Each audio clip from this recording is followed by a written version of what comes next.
Japan and ఎవరన్నా మోహన్ సింగ్. అందువల్ల both were arrested. అందువల్ల వీరిద్దరిని అరెస్ట్ చేయడం జరిగింది. That's why both were arrested. ప్రస్తుతానికి ఇద్దరు జైల్లో ఉన్నారు అనుకోవాలి actually. Okay, clear? Next one. ఇప్పుడు ముగ్గురు పేర్లు తీసుకోండి. ఫస్ట్ వన్ వచ్చేసరికి రాస్ బిహారీ ఘోష్ ఒకటి. రెండోది వాళ్ళిద్దరు పేరు మోహన్ సింగ్ అండ్ నిరంజన్ గిల్. ఆల్రెడీ వీళ్ళిద్దరు జైల్లో ఉన్నారు, ఒకరు మాత్రం బయట ఉన్నారు. ఎవరు? రాస్ బిహారీ ఘోష్. ఈ రాస్ బిహారీ ఘోషే సుభాష్ చంద్రబోస్ ని ఇన్వైట్ చేస్తారు. సుభాష్ చంద్ర ఇన్వైట్ చేసిన తర్వాత ఈ ఐఎన్ఏ ప్లస్ ఈ ఐఐఎల్ రెండు కలిపి ఒక సంస్థలోకి మారిపోవాలి. దాన్ని ఆజాద్ హింద్ ఫౌజ్ అంటారు. ఏమంటారు?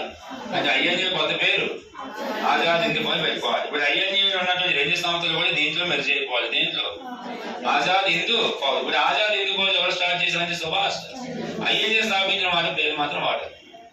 ఓకేనా? రాస్ బిహారీ ఘోష్ స్థాపించిన సంస్థ పేరు IAI, Indian independence league. Indian Yashwant పేరు. సుభాష్ చంద్రబోస్ ఇన్వైటెడ్. సుభాష్ చంద్రబోస్ ని ఆహ్వానించిన వాడు. సుభాష్ చంద్రబోస్ ఇన్వైటెడ్.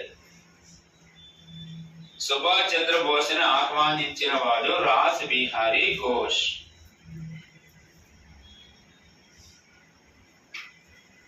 రాస్ బిహారీ ఘోష్ అంటే అంతవరకు మనోడికి జపాన్కి ఏ సంబంధం లేదు అని గుర్తుపెట్టుకోవాలి. పనిస్తే ఒక క్వశ్చన్ రైజ్ చేద్దాం.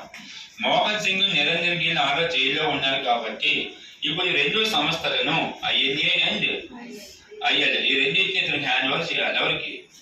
కాంట్రాస్ట్. ఐఎన్ఏ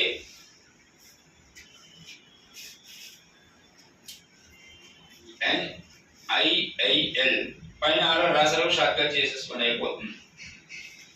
ఐఐఎల్ సుభాష్ చంద్రబోస్కి అప్పగించారు.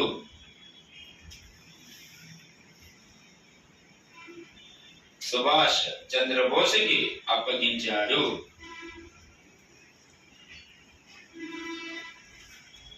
నెక్స్ట్